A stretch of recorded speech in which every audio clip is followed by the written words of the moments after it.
जय भीम, जय फुले। गुलामगिरी ज्योतिराव फुले जी के लिखे हुए एपिसोड 2 में आप सभी का स्वागत है। ज्योतिराव फुले जी ने अपने ही किताब गुलामगिरी में लिखते हैं कि जब घोड़ीराव और ज्योतिराव फुले दोनों बैठे हुए थे और मत्स्य और शंखासुर के संबंध में दोनों चर्चा करते हैं और चर्चा करते वक्त घोड़ीराव ज्योतिराव से सवाल पूछते हैं कि इस देश में बटू ब्राह्मण के पहले ईरान से आर्य लोगों के कुल कितने जत्थे आए होंगे। ज्योतिराव फुले जवाब देते हुए कहते हैं, इस देश में आर्य लोगों के कई जत्थे जलमार्ग से आए। घोड़ीराव फिर से ज्योतिराव से सवाल करते हैं, उनमें पहला जत्था जलमार्ग से लड़ाकू नौका से आया या कैसे आया। ज्योतिराव फुले जवाब देते हुए कहते हैं, लड़ाकू नौकाएं उस काल में नहीं थी, इसलिए वो जत्थे छोटी छोटी नौकाओं पर आए थे और वो नौकाएं मछलियों की तरह तेजी से पानी के ऊपर चलती थी, इसलिए उस जत्थे के अधिकारी का उपनाम मत्स्य हो गया होगा। घोड़ीराव फिर से सवाल पूछते हैं ज्योतिराव फुले जी से, फिर ब्राह्मण इतिहासकारों ने भागवत आदि ग्रंथों में इस तरह लिखा है कि उस जत्थे का मुखिया मत्स्य से पैदा हुआ था, इसका क्या मतलब होगा। ज्योतिराव फुले जवाब देते हुए कहते हैं, उसके बारे में तू ही सोच कि मनुष्य इसके इंद्रियों में, आहार में, निद्रा में, मैथुन में और पैदा होने की प्रक्रिया में कितना अंतर है। उसी प्रकार उसके मस्तिष्क में, बुद्धि में, कलेजे में, फेफड़े में, अंतड़ियों में, गर्भ पालन की जगह में और प्रसूति होने के मार्ग में कितना चमत्कारिक अंतर है। मनुष्य जमीन पर रहकर अपनी जिंदगी बसर करने वाले प्राणी है। वो जरा सी असावधानी से पानी में गिरने पर तैरना न आए तो डूबकर मर जाता है, किंतु मछली हमेशा ही पानी में रहती है। लेकिन मछली को पानी से बाहर निकाल दिया जाए तो तिल मिलाकर मर जाती है।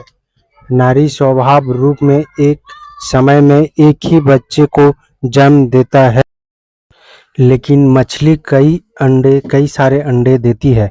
उसके कुछ दिनों बाद उन अंडों को फोड़कर उसमें से अपने सभी बच्चों को बाहर निकाला होगा और उस अंडे से उसने इस मत्स्य बालक को भी बाहर निकाला होगा। यदि ये कहा जाए तो उस मछली की जान पानी से बाहर जमीन पर कैसे बची होगी।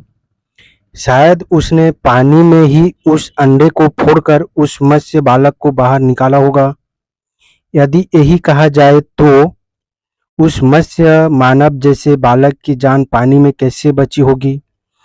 कई आदमी इस तरह का संदेह उठा सकता है कि मनुष्य में इस किसी एक्सपीरियंस या अभिज्ञता तैरते हुए पानी में मछुआरे या गोताखोर ने पानी के अंदर गहरी डुबकी लगाकर मत्स्य बालक को जिस अंडे में था उस अंडे को पहचान कर उसने उसको जमीन पर लाया होगा। खैर ये भी सच मान लिया जाए कि ऐसे हो सकता है, लेकिन बाद में किस चतुर मर्द ने मछली के उस अंडे को फोड़कर उसमें से उस मत्स्य बालक को बाहर निकाला होगा। यूरोप और अमेरिका जैसे देशों में काफी विकास या काफी तरक्की हो गया है।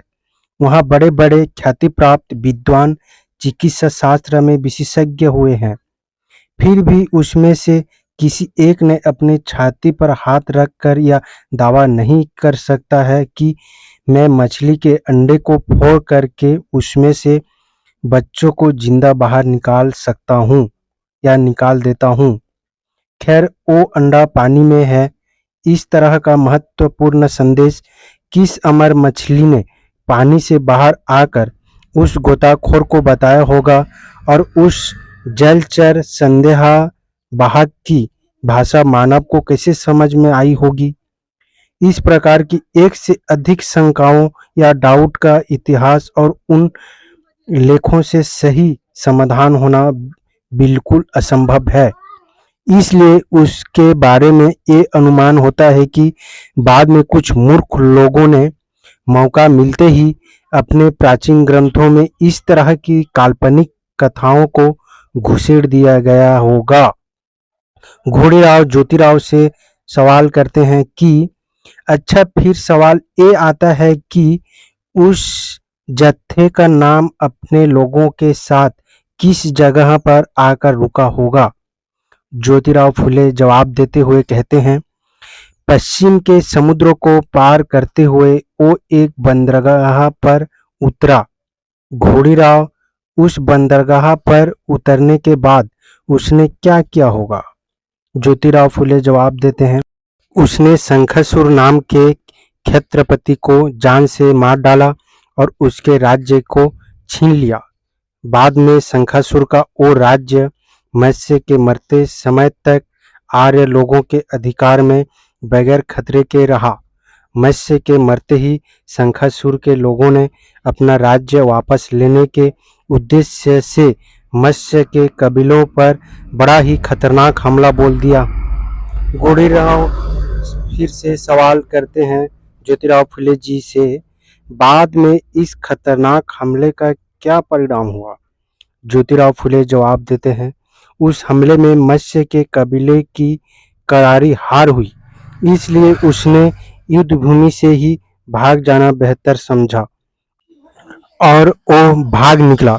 बाद में शंखासुर के लोगों ने उसका पीछा करने की वजह से वो अंत में किसी पहाड़ी पर जाकर घने जंगल में छुप गया। उसी समय ईरान से आर्य लोगों का दूसरा एक बड़ा कबीला बंदरगाह पर आ पहुंचा। नाव कुछ बड़ी होने की वजह से वो पानी पर कच्छों की तरह धीरे धीरे चल रही थी। इसी की वजह से उस कबीले के मुखिया का उपनाम कच्छ हो गया। जय भीम, जय फुले।